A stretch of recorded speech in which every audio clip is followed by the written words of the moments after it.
Hello दोस्तों, मैं हूं उमैर अदीज़ और आप देख रहे हैं यू आर अदीज़। आज हम आए हैं जगन्नाथ जी मंदिर में। लल्लापुरा क्षेत्र में पड़ता है, वाराणसी कैंट विधानसभा। और हमारे साथ बैठे हैं सिविल इंजीनियर कुमार शैलेंद्र जी, जो कि बिहार से भागलपुर जिले के बिहिपुर विधानसभा के दूसरी बार एमएलए बने हैं और वाराणसी कैंट विधानसभा से प्रवासी प्रभारी जी हैं। हम यहाँ पे आए थे रोड पे जनता का ओपिनियन लेने, लेकिन जनता ने ही मुझे यहाँ पे जगन्नाथ जी मंदिर में भेजा। कहा कि यहाँ पे प्रवासी जी हैं, प्रवासी प्रभारी जी हैं। आज हम इनसे कुछ क्वेश्चंस करेंगे, क्योंकि ये बीजेपी पार्टी के हैं और बीजेपी पार्टी इस समय सत्ता में है, तो सत्ता से ही सवाल किया जाता है, विपक्ष से नहीं किया जाता।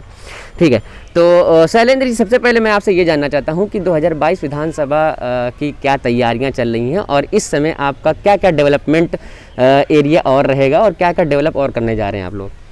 धन्यवाद, आप यहाँ तक आए। देखिए, इनफैक्ट बता दूं मैं कि भारतीय जनता पार्टी कोई तैयारी नहीं करती है। इनकी तैयारियां, संगठन का काम सालों साल चलते रहता है और हम लोग का काम ही है जनता के बीच में जाकर जनता के बीच में जनता का काम करना। सरकार रहे ना रहे, संगठन का काम मेरा चलते रहता है, इसलिए कोई तैयारी नहीं है। ये तो जो रूटीन वर्क है उसी का एक अंग है ये। और तैयारियां तो हमारी रहती है, कभी भी चुनाव होता है हम लोग तैयार रहते हैं। 5 सालों में हमारे मुख्यमंत्री योगी आदित्यनाथ जी ने क्या क्या ऐसे डेवलपमेंट किए हैं जिसके बेसिस पे जनता उनको फिर से इलेक्ट करेगी?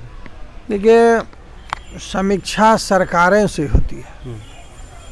हम लोग यदि पिछली सरकार का जो सपाई सरकार थी उसका अगर हम लोग समीक्षा करें तो हमारी माताएं बहनें असुरक्षित थी, कोई व्यवस्था नहीं था। यहाँ पर सभी लोग, चाहे व्यवसायी वर्ग हों, चाहे डॉक्टर हों, चाहे हमारी बहनें हों, चाहे माताएं हों, ये सारे लोग असुरक्षित थे।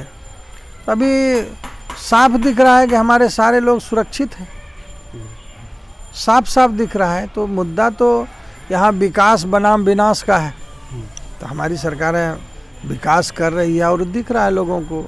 खासकर बाबा की नगरी में काशी विश्वनाथ का कॉरिडोर देख लीजिए, एक्सप्रेसवे देख लीजिए, स्वास्थ्य में देख लीजिए, बिजली में देख लीजिए।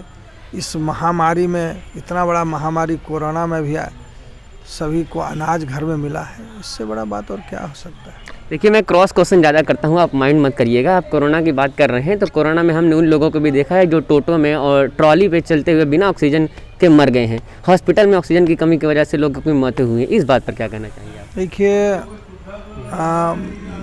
जब तक क्रॉस क्वेश्चन होगा नहीं तब तक तो अभी आपको एक सीधा सा एक उदाहरण देता हूँ कि हमारे घर में 4 कमरे हैं और जब अचानक गेस्ट 50 आ जाए तो उनको रहने में दिक्कत होगी। तो जब किसी तरह का देश में महामारी होता है, आपदाएं आती हैं, तो आप जो व्यवस्था है, सिस्टम है, उसी सिस्टम के तहत आपका काम होगा। अब हमारे हॉस्पिटल में बेड है 100 और बीमार पड़ रहे हैं 1000, तो थोड़ी दिक्कत तो होगी, करकराहट तो होगी। इसलिए इसमें सरकार का कोई दोष नहीं है। हमारी सरकार काम कर रही थी, सभी को उपलब्ध करा रही थी। लेकिन यदि आपदा आ जाती है, किसी तरह का बाढ़ आ जाता है, सुखाड़ आ जाता है, आग लग जाता है, तो उस वक्त अफरा तफरी होती है। उसी अफरा तफरी का एक अंग था वो। एम्प्लॉयमेंट रेट पे आप क्या कहना चाहेंगे? 20% अनएम्प्लॉयमेंट रेट हुआ, 20%।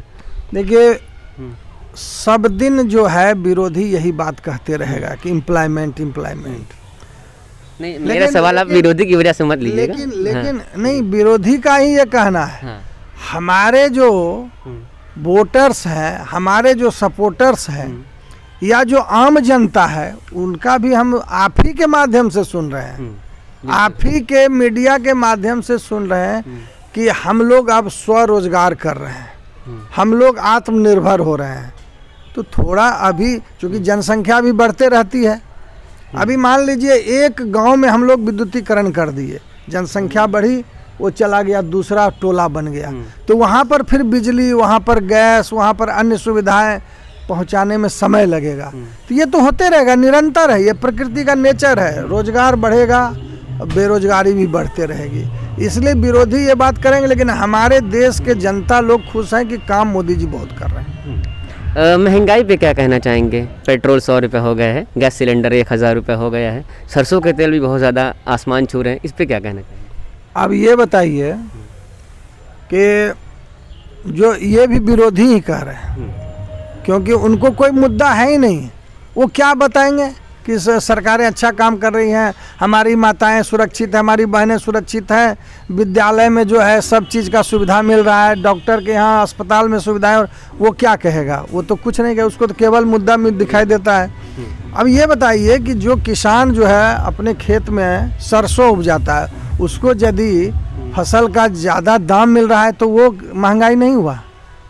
वो उनको नहीं दिखाई दे रहा है कि किसान को भी, हमारे जो किसान पहले कम लागत पर ज़्यादा से ज़्यादा उपजाते थे और कम अति उसको उनको मिलती थी कीमत, वो कीमत अब ज़्यादा मिल रही है, इनकम भी बढ़ी है। इनकम भी बढ़ी है। तो ये तो ग्रोथ रेट जब बढ़ता है तो किसी चीज़ का, तो अगर मान लीजिए हमारा दाम नहीं बढ़े तो फिर किसानों का खेत का जो उपज है उसका रेट कैसे बढ़ेगा? उस सापेक्ष में महंगाई नहीं बढ़ी है। ये केवल विरोधी का मुद्दा है। जी लास्ट क्वेश्चन, क्योंकि बहुत लंबा वीडियो मैं नहीं बनाना चाहता है ना। हाँ जी बहुत हो गया। लास्ट क्वेश्चन बस ये कि इस बार कितनी सीटें आ रही हैं? क्या पुराना रिकॉर्ड तोड़ आ रही हैं? देखिए हम लोग 300 प्लस ऐसे भी जा रहे हैं, उसका बहुत सा कारण है। आम जनता, लेकिन होता क्या है कि आपके माध्यम से ही हम लोग जानते हैं। हम लोग अभी आप आए होंगे तो अचानक देखोगे हम लोग छोटी बैठक कर रहे हैं, हम लोग संगठन की बैठक करते हैं, अपने में बात करते हैं, हम लोग क्या बताएंगे जनता के बीच में, क्या कहेंगे। तो हमारे जो काम हुए हैं उस हिसाब से तो और ज़्यादा प्लस सीट होना चाहिए, पहला। दूसरा, बसपा पहले कांग्रेस किसके साथ थी? सपा के साथ थी, तो वोट किनका बटेगा? वोट उनका बटेगा ना। मेरा वोट तो इंस्टेंट है, हम काम किए, हमारा वोट भी इंस्टेंट है। वोट तो सपा का बट रहा है ना, जो कांग्रेस और सपा बसपा एक साथ थे वो अलग अलग बिखर गए हैं वो लोग, और छोटी छोटी दलों को बरगला के एक कर रहे हैं, माहौल बना रहे हैं कि हम छोटे दलों को। तो वो स्थानीय दल है, हमारा राष्ट्रीय दल है, दोनों में आकाश जमीन का अंतर है। हम लोग पूर्ण बहुमत में सरकार बना रहे हैं और आदित्यनाथ जोगी जी फिर से मुख्यमंत्री बनेंगे। और जो बचे हुए हमारे धर्मानुरागी के काम बचे हुए हैं वो सारे अच्छे कार्य फिर से होंगे। यानी बनारस को क्योटे सिटी बना कर एकदम बन रहा है और बनेगा। बहुत बहुत शुक्रिया सैरन जी। उम्मीद करता हूँ कि वीडियो पसंद आएगा। पसंद आए तो लाइक शेयर कमेंट करना ना भूलें। मिलते हैं नेक्स्ट वीडियो में। Bye bye.